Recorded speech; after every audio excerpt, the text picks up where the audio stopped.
The history of heavy.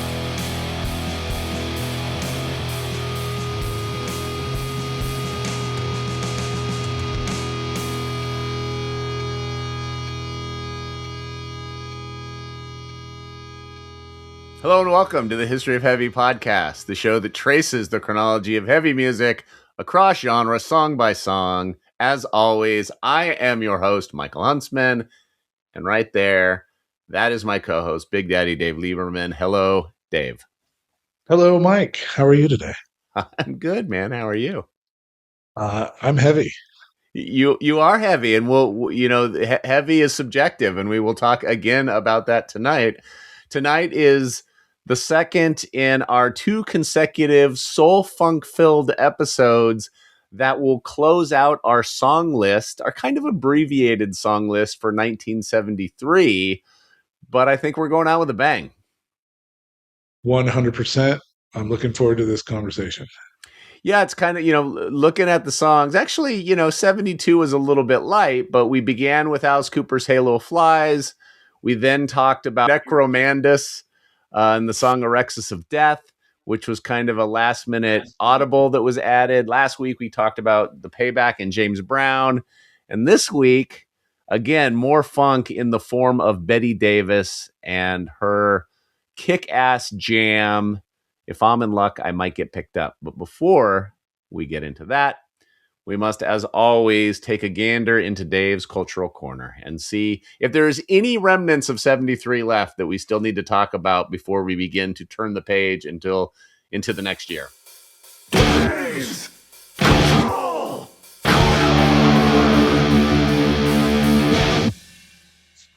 We're going a little sideways, as sometimes I like to do on the Cultural Corner.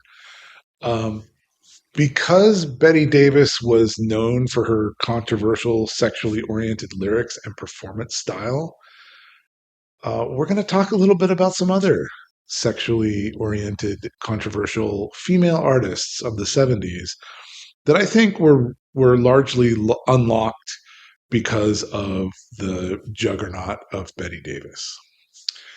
I will say that, while she had success in Europe, in the US, she was barred from performing on TV because of her sexually aggressive stage persona.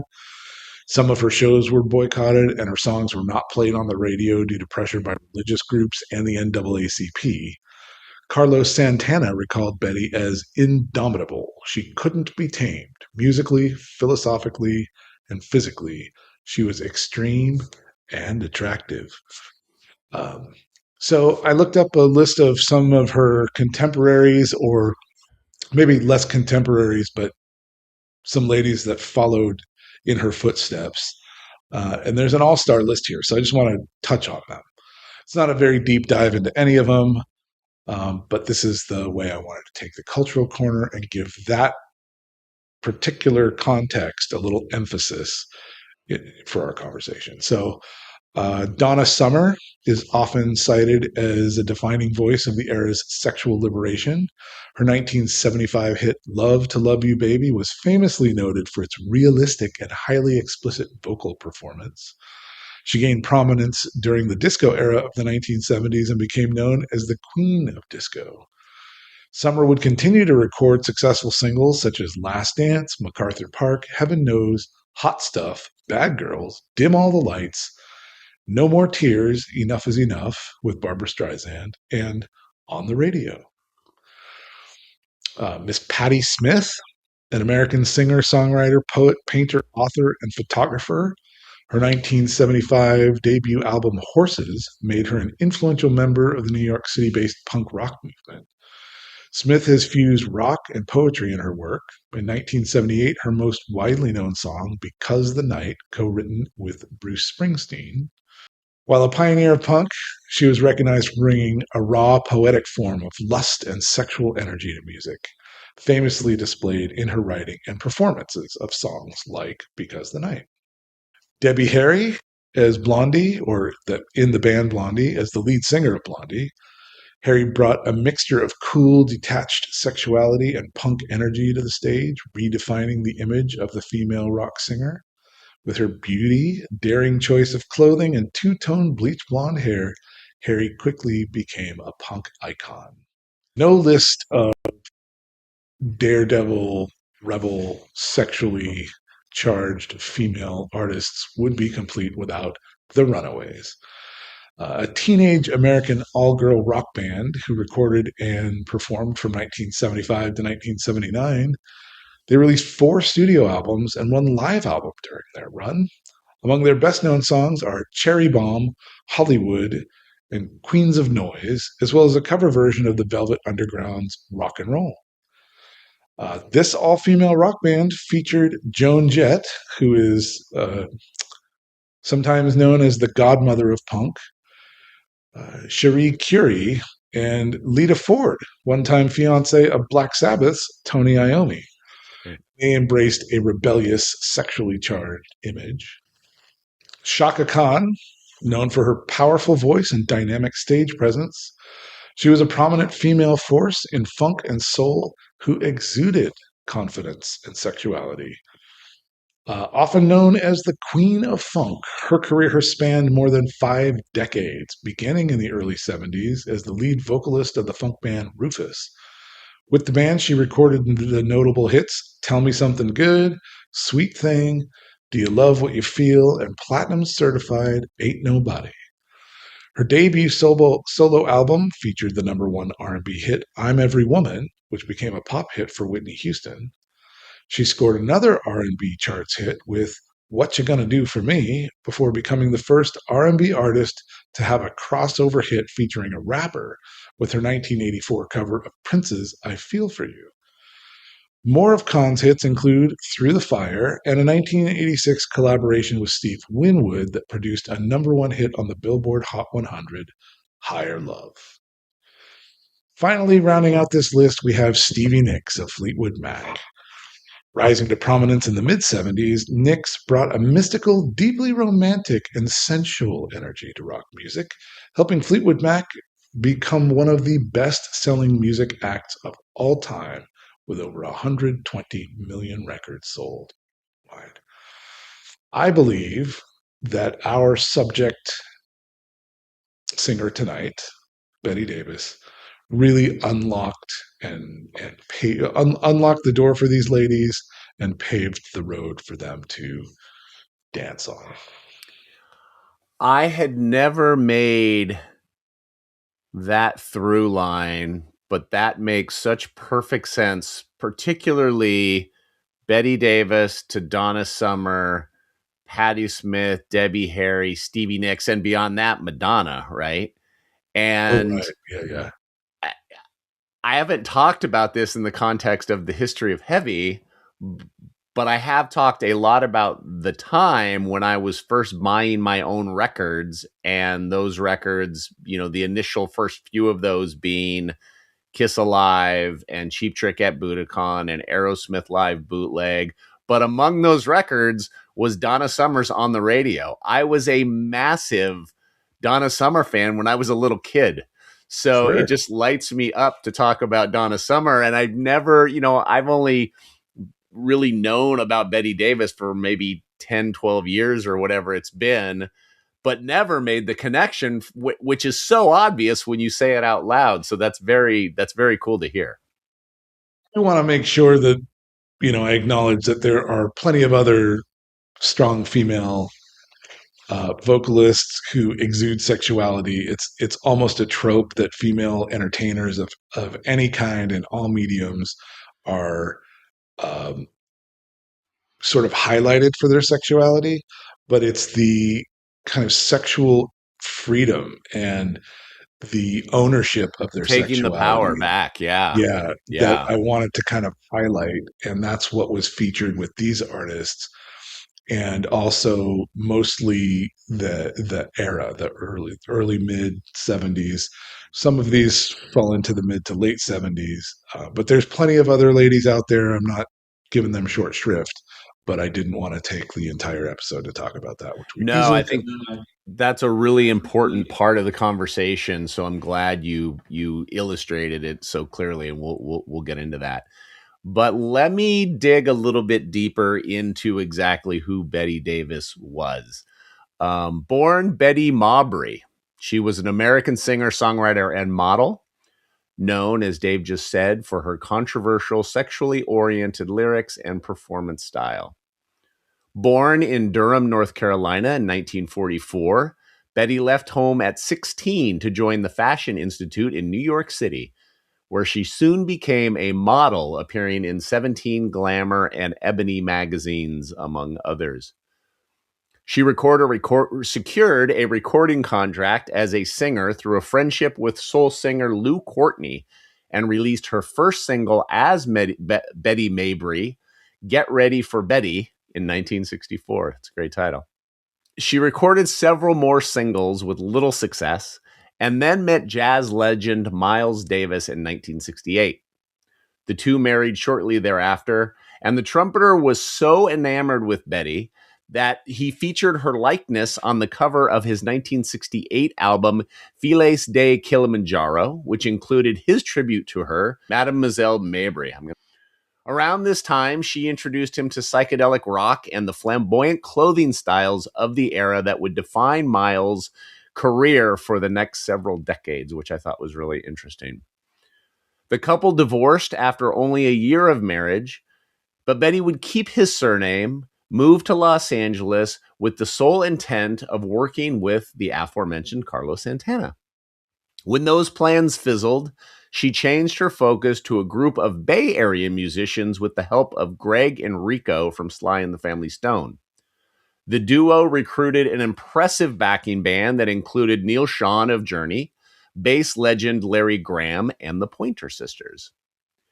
With Betty writing all of the material herself, focusing on funk grooves, driving percussion, and heavy guitars, and with lyrical themes built around sexuality and female independence, the group went into Waller Hyder Studios in San Francisco to record Betty's self-titled debut LP. Released in 1973, that album would spawn one single, which is tonight's topic, If I'm in Luck, I Might Get Picked Up, which reached number 66 on Billboard's R&B charts, and that would be the highest charting song of her entire career. She would go on to release two more studio albums, They Say I'm Different in 1974, and her major label debut on Island Records, Nasty Gal, in 1975, but none of these three albums were a commercial success. Betty completed a fourth album in 1976 that was shelved by Island, and then she was dropped by the label, effectively ending her recording career, after which she spent years in Japan living with silent monks. In 1980, she returned home to take care of her mother after the death of her father. That shelved fourth album, called Crashin' from Passion, was released in 1995, and a fifth album from prior recordings, Is It Love or Desire, was released in 2009. Betty Davis's influence and reach has significantly grown over the decades since, with AllMusic, I thought, summing it up nicely by describing her as a wildly flamboyant funk diva with few equals, who combined the gritty emotional realism of Tina Turner, the futurist fashion sense of David Bowie, and the trend-setting flair of Miles Davis. Betty died at her home in Pennsylvania on February 9th, 2022, at the age of 77. Dave, what did you think of Betty Davis and of If I'm in Luck, I Might Get Picked Up? I don't know if I can say this on our podcast, but listening to this song kind of gave me a half chub. Right? It was, yeah. Had you heard it before? No, I've never heard of her. I've never heard the song before. Didn't know any of her backstory. Really enjoyed the song. Really enjoyed listening to some of the other songs in the album because It just kept rolling through. Um, but it exudes sexuality in a way that all these descriptions much more eloquently describe. It's this confident ownership of the sexuality that immediately transmits a sensual. There's a sensuality, but an agency that is at once stimulating and intimidating. And as a guy, I don't typically get intimidated, and to be kind of sexually intimidated by an audio recording is a testament to its power. And Yeah. I liked the song, um, and it was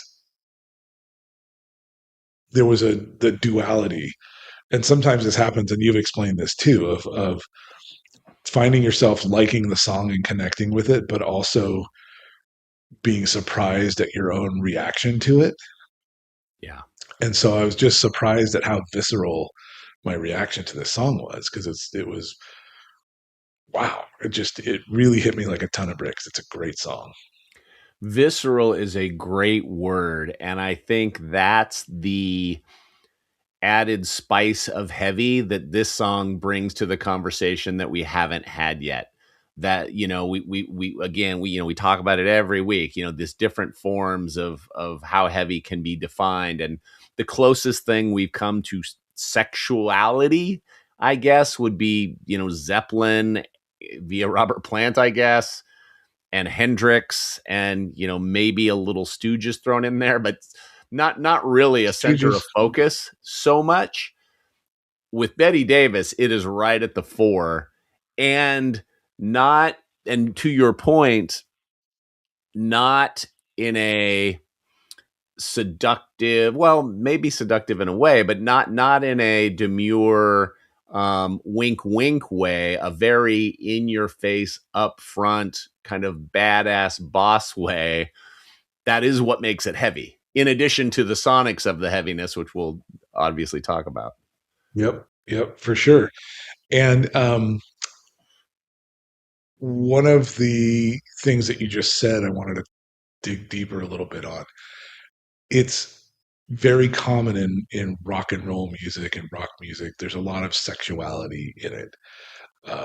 Elvis Presley, very famously, um, The Led Stones. Zeppelin. Um, in our song list, Led Zeppelin, the Stooges. These are sexually explicit songs, but they don't have that sensuality. They're more crude, if you will, or they're appealing to the more basal itch of sexuality.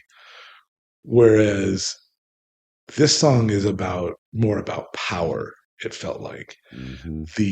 The agency of her, and I'm overusing that term, but it's the right way to describe it. The way that she owns and weaponizes her ownership of it. It's not the sexuality, it's the ownership of her sexuality.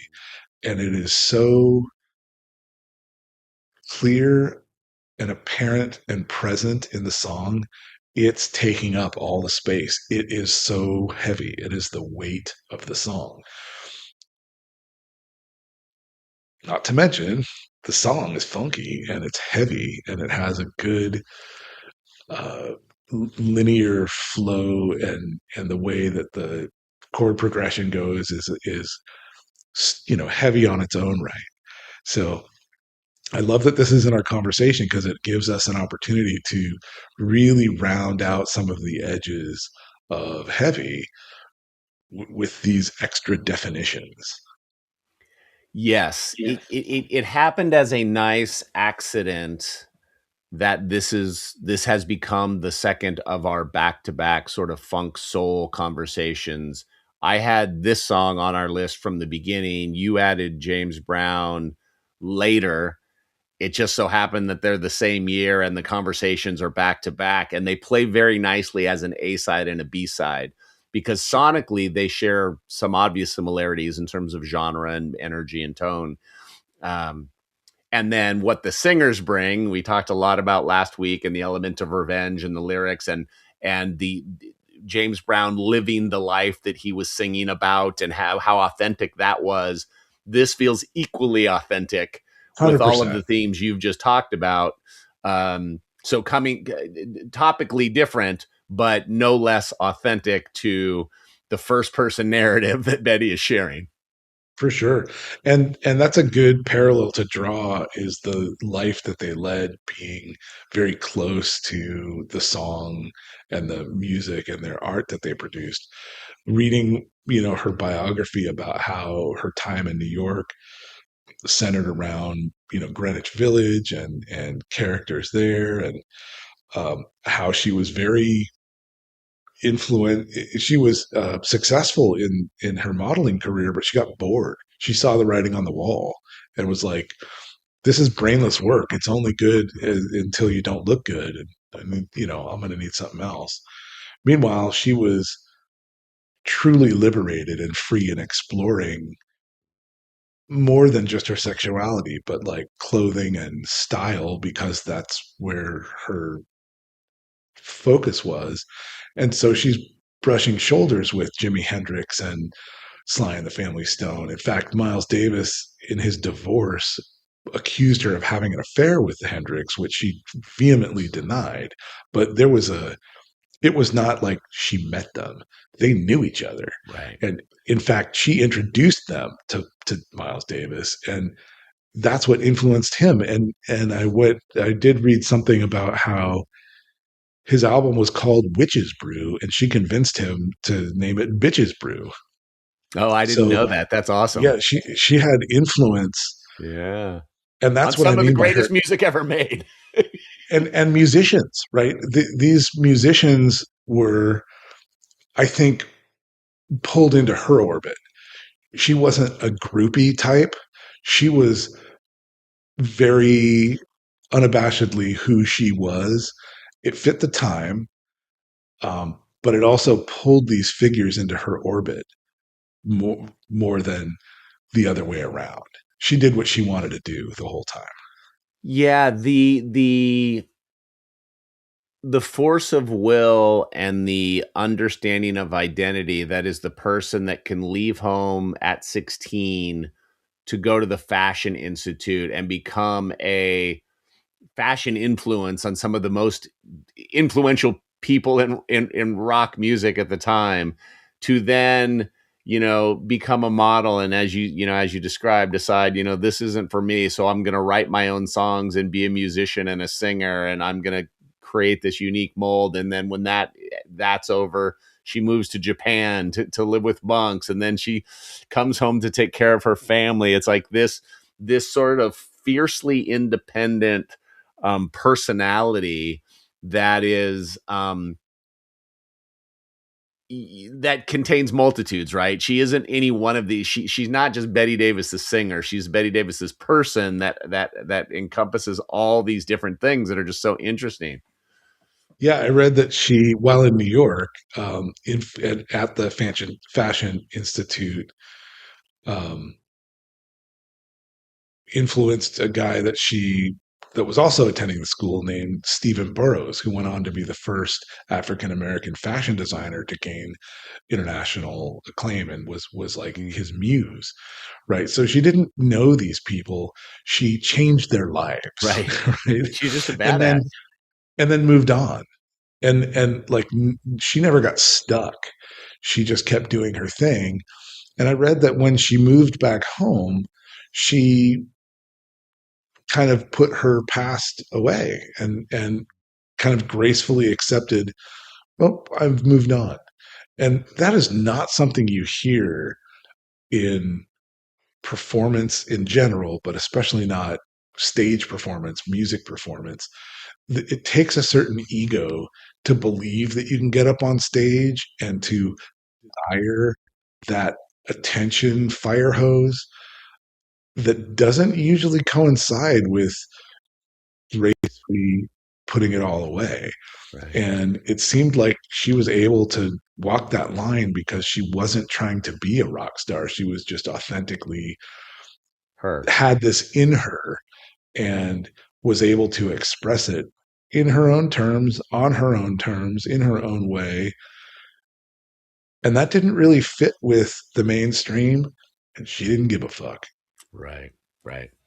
So let's talk about the sonics of If I'm in Luck, I Might Get Picked Up, because everything we just talked about lends itself to heavy. The not giving a fuck, the sexual independence, is particularly at that time, the willingness to change your life dramatically and be comfortable with who you are in that change. Like all of those things are heavy. I think another thing that's heavy about Betty Davis that suits the music so well, in addition to the lyrics and the themes, is just her voice. Like her Yes, voice sounds like a hard rock singer. She's totally. got this really raspy, She's got a growl. guttural, Yeah, intensely emotional voice that, on top of all the other stuff that we just talked about, is so raw and heavy that it fits along with all this other stuff we've talked about so well. well, I would modify that and say that in her range, she contains that gravelly vocal fry growl, but she doesn't turn it on and turn it up and stay there, right? She comes in and out. And so it really helps punctuate it and highlight that part of it. And once again, we have an artist who's bringing their voice as an instrument. It really is an instrument in this song because of its range and its texture. Yeah. Yeah, that's really well said. And we talked last week about, in the Payback, how the rhythm section drives so much of the heavy, the bass and the drums, and the wah wah guitar on that song adds some flavor and some nuance to the song. The guitar in this song, that I didn't know was played by Neil Schon of Journey until reading about it a couple of days ago, for the 10 however many years I've listened to this song, I had no idea Neil Schon played on it. But his playing on this song is heavy. Yeah. He sounds like a hard rock guitar player playing on a funk song, whereas on the Payback, it's a funk player playing on a funk song, which is awesome. It's just different. But I think the tonality of the instruments, particularly the guitar on this song, I think again lends itself to the heaviness of it sonically. Yeah. Agreed. Yeah. And Larry Graham, I mean, come on, man. Dude. Come on.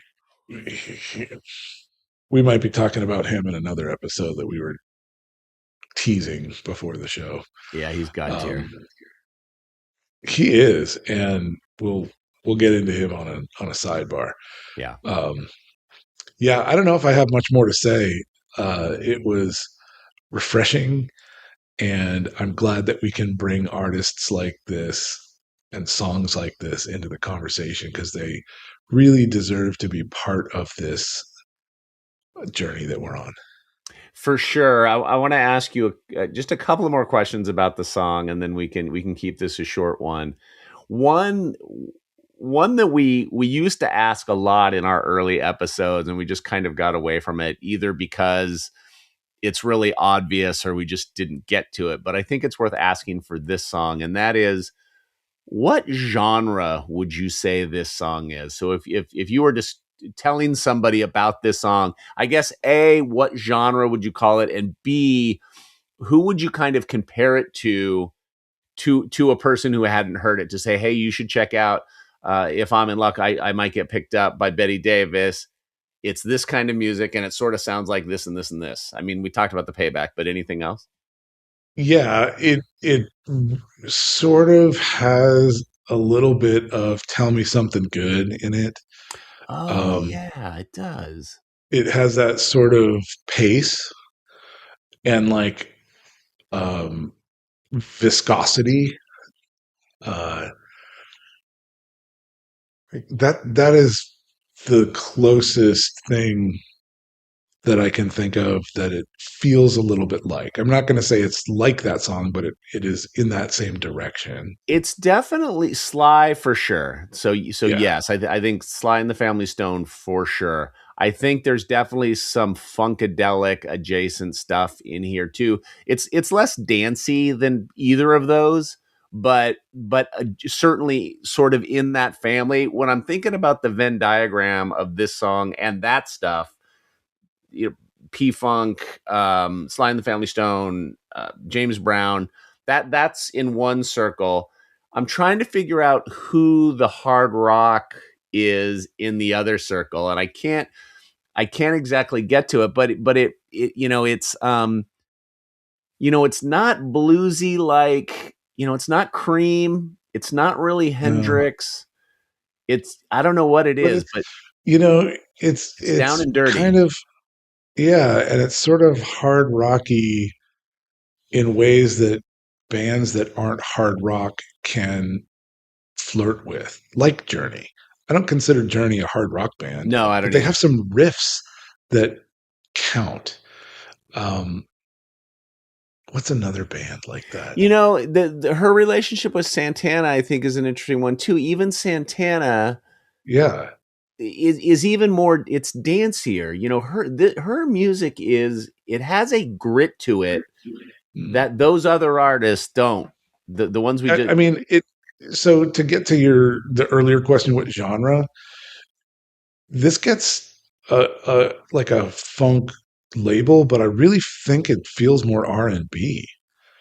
It mm, has more of that pace and more of that soul where it's not exactly, like Keith Sweat isn't really dance music, right. but it's heavy and it's got a groove, and you might move your body to it, but it's not really dance music in the same way.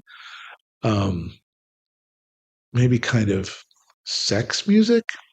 Yeah, Uh, I didn't look into this, so I don't know how deeply her catalog has been explored by hip hop artists, but man, so much of this stuff just feels like God that this is begging to be sampled, and yeah. like Gangstar, I feel like maybe would have or Mm, EPMD, some of that grittier kind of mhm. I don't know more soul adjacent or late 80s, early 90s hip hop feels like it might be a place for her stuff, but all not just this song, all three of her studio records just they all have just such a great groove and an energy and a drive.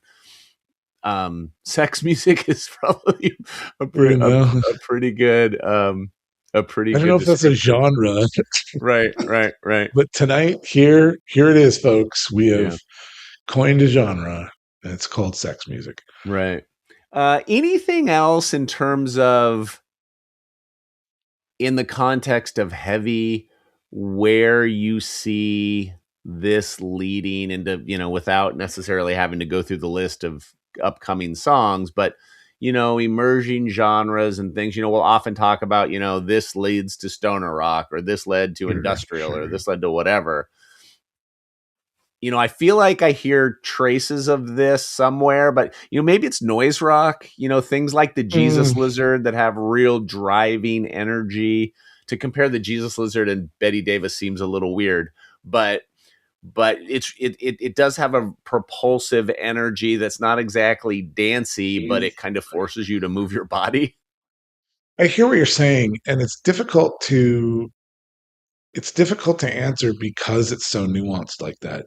What comes to mind is trying to describe kind of tasting notes in like wine or coffee, right? Mm, Where you can taste wine, it doesn't taste like wood, but it might have an oakiness, or you can taste coffee that has fruitiness in it. It's not like you're eating a piece of fruit, but there's some kind of nose or some back of your tongue aftertaste echo or ghosting of that flavor. And so it feels like that's what we're trying to get at, where I can't put a finger on what it is, but I know I've heard elements of this music later. I can't draw the straight line. Man, And, that's really good. That is an excellent description of this essence that is hard to describe. We've had a number of artists that we've touched on where we're debating the heaviness or whatever. Captain Beefheart for whatever immediately comes to mind, but there's been a number where we say during the episode, let's put a pin in this song or this artist to remember it, because we're going to want to go back and reference this as we hear traces of it or taste that oakiness as you described yep, down that the road. So tasting note. let's make sure we put a pin in Betty Davis, so that as we have conversations down the road about songs, when we're trying to get to that sense, that we remember that she might be responsible for some of that stuff that happens later. Great idea. Good call out. Okay, well then, there's nothing much left more to say about if I'm in luck, I might get picked up, except to pit it against our current champion. Of course, every week in Song v Song, we pit the current episode song against the song that we have deemed our favorite and or the heaviest to date. Right now, that is a very fresh specimen. We both have James Brown's The Payback from just last week as our current champion. It recently dethroned the Edgar Winter Group's Frankenstein that ran for a few weeks for us. We have been pretty simpatico about this. I will go first tonight because I was so pissed that you took The Payback from me first last week. And I'm really struggling here.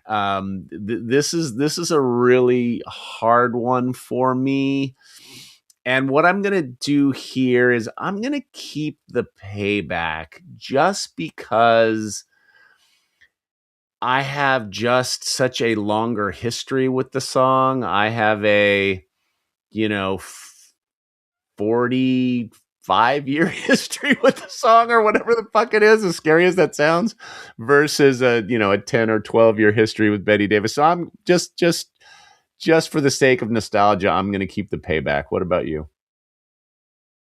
I mean, it's boring for listeners to hear this, but I have exactly the same words. Yeah.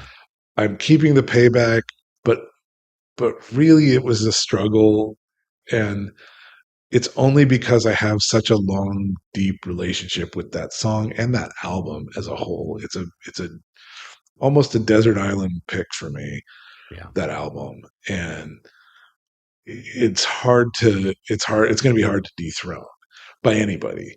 But this song legit came close just because I was so, it was so refreshing. It was so refreshing. And it was refreshing to hear it, but it was also refreshing to react to it in the way I did.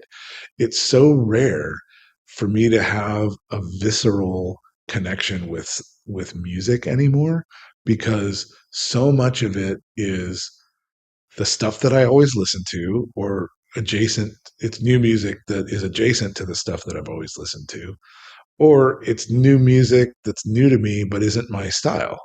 So it wouldn't move me. And this was powerful stuff.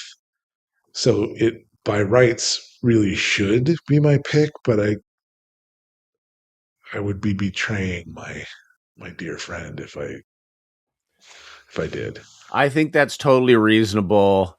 And also part of this super fun journey that we have been on is exposing each other to stuff, talking about revisiting stuff and hearing it and seeing it from different angles, learning about things about the songs and the artists that we didn't know to prepare to talk about them. So in that context, maybe Betty Davis can live with you now for the next chapter of your life. And that at some point will be a Desert Island disc. And now, Dave, you have given us a theme for a theme episode that will be heavy Desert Island discs at some point coming to a podcast near you. But it will not be next week, Dave, because you know what's happening next week, don't you? I do. We have reached the end of a year, and as we are wont to do, we will discuss the Black Sabbath album that came out in that year. And that would be one Sabbath Bloody Sabbath. It's a good album. It turns out it's pretty good. Turns out Yeah, spoiler alert, it's going to be the best album that we've ever heard. we like it. Yeah. Spoiler alert, we like it. We will talk about that next week. Until then, thank you all for listening. This continues to be a very fun journey. And until next time, stay heavy. Thank you. Bye.